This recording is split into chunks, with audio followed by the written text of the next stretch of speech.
اینک با هم رسم حیوانی را میکشیم که تا امروز آن را ندیده وصفش را نشنیده ایم.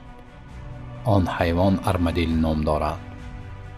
با واسطه کشیدن رسم این حیوان دلیل ترجیح را خوبتر درک می نماییم. بیایید در آغاز با کشیدن جسم ارمدیل شروع نماییم. سوال این است که در این حالت احتمال تصویر چند شکل گوناگون جسم ارمدیل وجود دارد. حال اگر به دست 7 میلیارد انسان روی زمین که ارمدیل را ندیدند قلم داده خواهش نماییم که جسم آن را بکشند، آیا امکان ندارد که هر شخص شکل آن را گوناگون تصویر نماید؟ البته دارد و رسم کشیدهشان از یکدیگر فرق میکند. مثلا اگر شخص قامت آن را 5 متر تصویر نماید، دیگری شاید 5 سانتی متر تصویر کنند. اگر یکی پهنایی آن را 5 متر تصور نماید، شخص دیگر آن را 5 سانتی متر خیال میکند. به نظر یکی آن حیوان 4 پا باشد، دیگری آن را حیوان 2 پا گمان میکند. شخص رنگ آن را سرخ پندارد، نفر دیگر سبز میپندارد.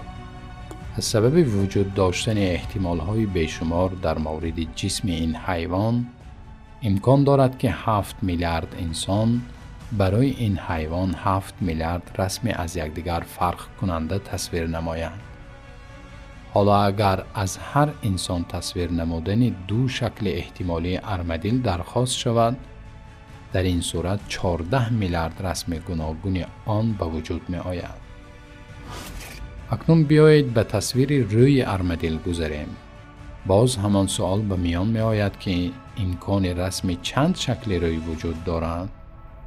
باز می توان گفت که در تصویر روی آن نیز احتمال های زیاد وجود دارد. همین طور اگر از 7 میلیارد انسان تصویر روی آن درخواست شود، هر شخص با تصور خیش تصویر می نماید. زیرا یکی بینیش را دراز و دیگری کوتاه و یکی گوشهای آن را در 2 بری سر، دیگری در بالای سر، یکی در دهانش 5 دندان، دیگری باشد با 10 دندان تصویر می نماید. همین طور اگر خواهیم رسم روی حیوان ندیده را تصویر نماییم، احتمال تصویر شکل بیشمار آن وجود دارد. اکنون بیایید اعضای جسم ارمدیل را تصویر نماییم، یعنی دستان و پایها، انگشتان و دیگر عضوهایش چگونه باشند. باز همان پرسش به وجود می آید که احتمال تصویر چند شکل اعضای آن وجود دارد؟ پاسخ نیست یکی است، یعنی احتمال بیشمار برای تصویر اعضا وجود دارد. زیرا یکی آن را قناتدار، دیگری بی قنات، شخص جانوری پایدار و دیگری خزنده خیال نموده بی پای تصویر می نماید.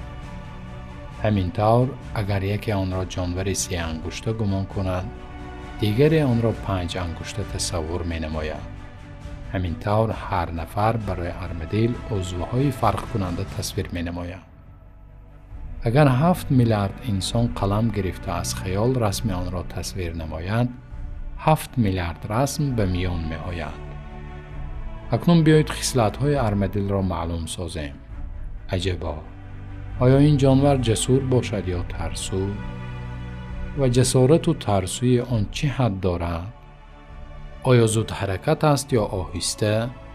و سرعت حرکت آن چه مقدار باشد؟ اینچنین آیا جانور چالاک است یا تنبل؟ و چالاکی و تنبلیش تا چه اندازه باشد؟ همین طور برای پرگشتن ارمدیل یک خصلت‌های آن را انتخاب نموده، درجه هر خصلت را معلوم ساختن لازم است. از این معلوم می گردد که در تصویر ارمدیل هزارها خصلت و صفت‌های احتمالی وجود دارد. اکنون سوال این است: اگر برای تصویر ارمدیل نزد 7 میلیارد انسان روی زمین هزارها خصلت احتمالی را گذاشته از آنها معلوم ساختن خصلت‌های این حیوان و بیان درجه هر خصلت را درخواست نماییم، آیا 7 میلیارد نتیجه به میان نمی آید؟ البته می آید. زیرا در انتخاب خصلت‌های آن احتمال‌های بیشمار وجود دارد. اینک بعد از کشیدن رسم ارمدیل، میلیاردها شکل جسم، میلیاردها شکل روی، و خصلت‌های بیشمار به وجود آمد. در این وقت ناگهان دیدیم که در پیشمان یک ارمدیل حقیقی ایستاده است. می‌بینیم که آن دارای جسم شگفت‌انگیز، روی زیبا، عضوهای حکمت‌آمیز بوده و همه خصلت‌های لازمی زندگی را داراست. عجبا! آیا امکان دارد که از میان احتمال‌های بیشمار انتخاب شدن مناسب‌ترین شکل و خصلت کار ذات انتخاب کننده و تعیین کننده نباشد و تصادفاً ترکیب یافته باشد؟ از میان احتمال‌های بیشمار انتخاب نمودن مناسب‌ترین شکل هستی را دلیل ترجیح می‌نامند. اکنون به این جهان نگریم. می‌بینیم که هر مخلوق در ذات خود جسم خاص، صورت زیبا، اعضای فایده رسان داشته برای ادامه یافتن حیات از خصلت‌های لازمی برخوردار است. از این رو میتوان یقین کرد که از میان احتمال‌های بیشمار انتخاب گشتن جسم زیبا و شکل مناسب و عضوهای فایده رسان و خصلت‌های لازمی میتواند کار انتخاب کننده و تعیین کننده یعنی آفریدگار تعالی باشد و هرگز کار تصادف بوده نمیتواند. برای مثال به شتر نگریم که چگونه مناسب ترین خصلت ها برای آن انتخاب کرده شده است. کوهانش مثل انبار است که با غذای آن چند روز میتواند خود را تأمین نماید. 3 هفته آب ننوشیده توان زندگی را دارد. پهنی پایهایش از غوطیدن در زمین ریگزار نگاه داشته آن را به دویدن توانا می سازد. میژه هایش باشد مثل تور هستند که حتی در تندباد صحرا چشمانش را از چنگ و غبار نگاه می دارد.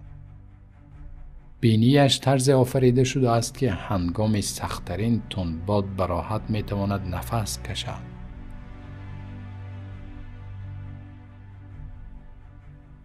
لب بالای دهانش 2 بخش است تا رستنی های صحرا را به راحتی تناول نماید. با قامت طولانی‌اش توان خوردن برگ های درختانی از زمین 3 متر بلند را دارد. سر زانو هایش چنین درشت هستند که از غوطیدن در ریگزار و گرمی تابستان و از زخمی شدن حمایت می‌کند. شتر با داشتن پوست قفسش طاقت 50 درجه گرمی تابستان و 50 درجه خنکی زمستان را دارد. علاوه بر این خصوصیت‌های زیاد دیگر دارد. مثلا با وجود همه این خصلت‌ها اگر پایهای شتر مثل پایهای اسب می بود در صحرا حتی 1 کیلومتر پیش رفته نمی‌توانست. یا اگر چشمانش پرآب نمیشد در تندباد 1 قدم هم زدن نمیتوانست. اگر لب بالایش 2 بخش نمی بود توان خوردن غذای صحرا را نداشت. اگر این چند خصلت نمی بود آیا دیگر خصوصیت هایش اهمیت پیدا می کردند؟ این طور باشد شتر از میان احتمال های بیشمار برای زیستن و اجرا نمودن وظیفه اش با امکانیت های حیرت انگیز و خصلت های لازمی آماده گردانیده شده است. البته این حقیقت هستی ذات انتخاب کننده و معین سازنده ای را اثبات می نماید که حتی چشمان نابینا می تواند آن را درک نماید. اکنون فیل ها و ماهی ها، پرنده ها و حشرات، رستنی ها و دیگر مخلوقات را به شتر قیاس نماییم. وابسته به جسم و شکل، اعضا و دیگر خصلت هایشان همه احتمال ها را به ذهن بیاریم. سپس بهترین شکل انتخاب شده را با چشم خویش مشاهده نماییم. بعد از آن تصادفی بودن و نبودن آن را از خود بپرسیم. اگر توان دیدن و مقایسه همه مخلوقات را نداشته باشیم و قنات سوزنک با دقت نگریم. از میان هزارها شکل احتمالی مناسبترین قنات برای جسم آن انتخاب شده است. این را نه تنها در سوزنک بلکه در همه پشه ها دیده می شود. عجبا! آیا انتخاب مناسبترین شکل قنات برای کرپشه از میان هزارها شکل احتمالی نتیجه تصادف بوده می تواند؟ اکنون در پرتو این مثال موضوع ترجیح را می توانیم چنین خلاصه کنیم.